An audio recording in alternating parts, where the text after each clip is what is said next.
ಮಜ್ಜಿ ಮಸಾಲ. ಎಂತ ಅಡಿಗೆಯ ರುಚಿಯಾಗೋ ರಹಸ್ಯವು 20 ರೂಪಾಯಿ.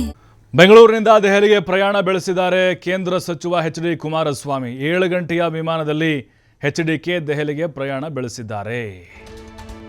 ಕೆಂಪೇಗೌಡ ಅಂತಾರಾಷ್ಟ್ರೀಯ ವಿಮಾನ ನಿಲ್ದಾಣದಿಂದ ಇವರು ಕೂಡ ಹೊರಟಿದ್ದಾರೆ.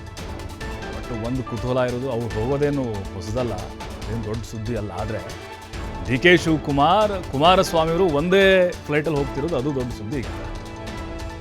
ಏನು ನಡಿಬೋದು ಮಾತುಕತೆ ಇಬ್ಬರ ಮಧ್ಯೆ? ಮುಖಾಮುಖಿ ಆಗಿರ್ತಾರೆ, ಸಹಜವಾಗಿಯೇ ಗೊತ್ತಿರುತ್ತೆ ಒಂದೇ ಫ್ಲೈಟಲ್ಲಿ ಇರ್ತಾರೆ ಅಂತೇಳಿ.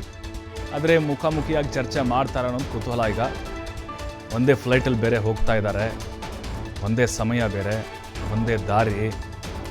ಆದರೆ ಬದ್ಧ ವೈರಿಗಳು ಅಂತಲೇ ರಾಜಕಾರಣದಲ್ಲಿ ಗುರುತಿಸ್ಕೊಂಡಿದ್ದಾರೆ. ಬದ್ಧ ವೈರಿಗಳು ಆದರೂ ಕೂಡ ಆವಾಗ ಈ ರೀತಿಯಾಗಿ ಕೆಲವೊಂದಿಷ್ಟು ಅಪರೂಪದ ಸಂಗತಿಗಳು, ಘಟನೆಗಳು ನಡೀತಾ ಇರುತ್ತೆ. ಒಂದೇ ವಿಮಾನದಲ್ಲಿ ಡಿ.ಕೆ. ಶಿವಕುಮಾರ್ ಹಾಗೆ ಎಚ್.ಡಿ. ಕುಮಾರಸ್ವಾಮಿ ಅವರು ಪ್ರಯಾಣವನ್ನು ಬೆಳೆಸಿದ್ದಾರೆ. ಅವರು ಕೇಂದ್ರ ಸಚಿವರು, ದೆಹಲಿಯಲ್ಲಿ ಇರಲೇಬೇಕಾಗತ್ತೆ. ಇವರು ಮುಖ್ಯಮಂತ್ರಿಗಳು, ಅಲ್ಲಿ ರಾಜ್ಯದ ವಿಚಾರವಾಗಿ ಚರ್ಚೆ ಮಾಡಲೇಬೇಕಾಗತ್ತೆ.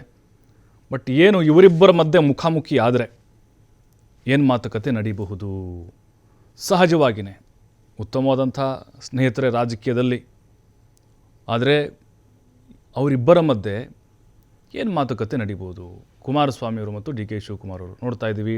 ಕುಮಾರಸ್ವಾಮಿಯವರು ಕೂಡ ಕೆಂಪೇಗೌಡ ಏರ್ಪೋರ್ಟ್ಗೆ ಬಂದಿರುವಂಥ ದೃಶ್ಯಗಳನ್ನು